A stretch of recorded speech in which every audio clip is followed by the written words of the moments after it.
Nasihat pecinta dunia, pengkajian mengagumkan ayat tanggal 8 Agustus tahun 2022. Dengan rahmat Allah Subhanahu wa Ta'ala, hamba dibukakan pintu hati untuk menghayati ayat-ayat sebagai nasihat dalam menjalani kehidupan selama diberikan waktu ditentukan dari lahir sampai kembali menghadap Ilahi. Nasihat ini sungguh di mana Allah Subhanahu wa Ta'ala menunjukkan kasih sayangnya kepada umat manusia tanpa batas baik agama maupun ilmunya serta rezeki yang tersedia di bumi ini.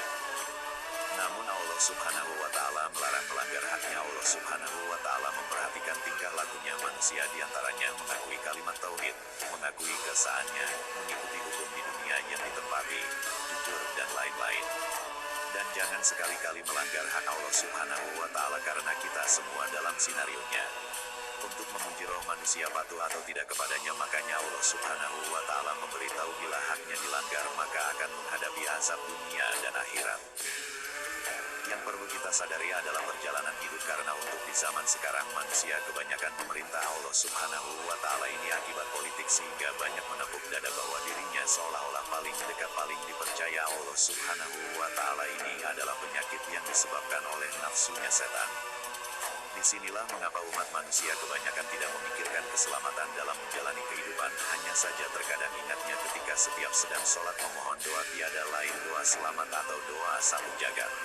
Tetapi apakah ditunjang dengan perilaku atau tidak? Karena kehendak Allah Subhanahu wa Ta'ala itu hablum minallah hablum minanas. Apakah sedang menjadi pedoman hidup atau hanya sekedar tahu saja? Karena biasanya bila dikabulkan Allah Subhanahu wa Ta'ala biasanya lupa yang namanya sedekah, bahkan sampai lupa sholatnya. Dan perlu ingat ketika kalian dalam keadaan terburuk biasanya, dan inilah ada 3 azab melalui firman-Nya sebagai berikut. An-Nahl 16 ayat 45 artinya, maka apakah orang-orang yang membuat makar yang jahat itu merasa aman dari bencana ditenggelamkannya bumi oleh Allah bersama mereka, atau datangnya azab kepada mereka dari tempat yang tidak mereka sadari?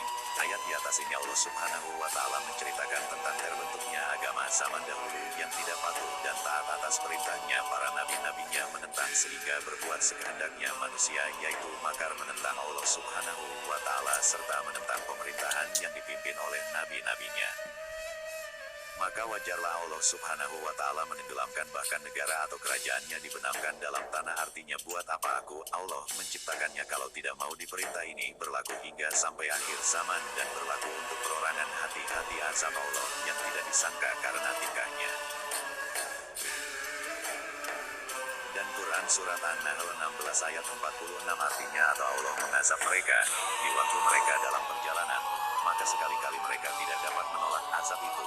Nah, ayat di atas ini juga perlu dihayati ketika Allah Subhanahu wa Ta'ala hadirkan pemimpin negara Joko Widodo yang merubah bangsa Indonesia ini menjadi leluasa, diadakan jalan tol di seluruh wilayah Indonesia sehingga manusia merasa bahagia dengan adanya jalan yang bagus dan baik. Itu sebenarnya bukan kehendak Joko Widodo, tetapi atas rahmat dari Allah Subhanahu wa Ta'ala agar manusianya tidak susah. Maklum, ini diibaratkan buah mangga yang terkena penyakit itu sama dengan bumi, namun disayangkan yang datangnya dari agama Islam, aliran seperti HTI, FPI, NII, Wahabi, Salafi, mereka yang tidak punya negara atau kedudukan di muka bumi. Dan inilah manusia yang terhasut oleh setan yang dibisikan untuk membuat negara khilafah.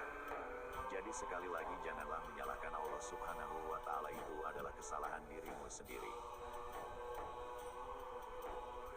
Begitu juga ayat di bawah ini, Allah Subhanahu wa Ta'ala mengancam kepada manusia baik makar maupun korupsi, bahkan saling bunuh. Maka inilah ancamannya sungguh mengerikan bila terjadi pada diri kita sendiri. Mari kita sadar berapa ayat di bawah ini menimpa keluarga, namun ada dan terlihat oleh mata kepala sendiri yang terjadi oleh kepala negara, di kementerian, bahkan orang-orang berpangkat dan berpendidikan di luar negeri. Ini akibat Allah Subhanahu wa Ta'ala lepas tangan, maka akibatnya azab turun dengan perintah Allah Subhanahu wa Ta'ala kepadanya. Dan Quran Surat An-Nahl 16 ayat 47. Allah mengazab mereka berangsur-angsur sampai binasa, maka sesungguhnya Tuhanmu adalah Maha Pengasih lagi Maha Penyayang. Ini yang menjadi kekecewaan bagi mereka yang menuhankan nafsu sehingga perbuatan dosa dianggap enteng, seolah Allah Subhanahu wa Ta'ala mengerti dengan dirinya dalam keadaan yang sedang sangat membutuhkan sesuatu yang Allah Subhanahu wa Ta'ala tidak perlu tahu. Ini akibat hatinya tertutup penuh dengan kebohongan atau berdusta kepada Allah Subhanahu wa Ta'ala. Ketika manusianya kena azab baru sadar ternyata aku tertipu setan-setan yang menyertainya, berkata pula, ya Tuhan kami, aku tidak menyesatkannya tetapi dia sendiri yang berada dalam kesesatan yang jauh. Maka inilah balasan dari Allah Subhanahu wa Ta'ala. Perlu tahu seperti itulah azab di dunia, dan sungguh azab akhirat lebih besar sekiranya mereka mengetahui. Quran Surat Al-Qalam 68 ayat 33. Bagaimana kira-kira pendapat kalian bila mengatur hak Allah Subhanahu wa Ta'ala? Sungguh mengerikan ketiga ayat tersebut bila menyangkut diri kita. Bila kita mau melawan hak Allah, ya Allah, mohon hamba lindungi dari para pemimpin yang akan membawa ke mereka sebagaimana Quran Surat 28 ayat 41 artinya, dan kami jadikan mereka pemimpin-pemimpin yang menyeluruh manusia ke neraka pada hari kiamat, mereka tidak ditolong. Dan kemudian Quran Surat 76 ayat 27 artinya, sesungguhnya mereka orang kafir menyukai kehidupan dunia dan mereka tidak memperdulikan kesudahan mereka pada hari yang berat, hari akhirat. Semoga mereka tidak menyesalinya karena mereka hanya mengagungkan nafsu kemewahan dunia. Yang menjadi anehnya, anak-anak muda sangat mudah dipengaruhi untuk makar dan mereka mau dibohongi oleh para pendosa, yaitu para koruptor, di mana hasil korupsinya itu digunakan membunuh karakternya para anak-anak muda untuk membela penjahat negara. Wahai anak muda, sadarlah kalian jangan terhasut pemimpin yang akan mengajak kalian ke neraka. Memang sekarang tidak terasa, seandainya kalian ikutan membenci kepala negara yang dituduh pengkhianat oleh mantan pejabat pegawai yang tidak bisa kerja maksimal dengan misalkan pendidikan profesor dan lain-lain tetapi tidak bisa kerja. Sekarang anak-anak muda merasa yang paling mengerti dalam hal kepemerintahan, tetapi itu dalam khayalan doang karena belum kerja. Mau mati-matian membela para pejabat koruptor yang jumlahnya miliaran bahkan triliunan rupiah dengan bangga. Coba dengan pembelaan diupah berapa? Ya tentunya hanya nasi bungkus dan uang rokok saja.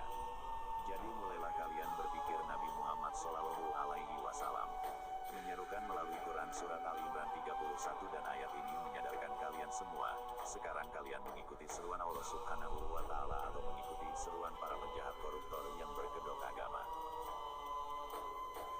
Quran Surat 38 ayat 59, artinya dikatakan kepada mereka, ini adalah suatu rombongan pengikut-pengikutmu yang masuk berdesak-desakan berserta kamu ke neraka. Berkata pemimpin-pemimpin mereka, YLNG, durhaka tidaklah ucapan selamat datang kepada mereka karena sesungguhnya mereka akan masuk neraka.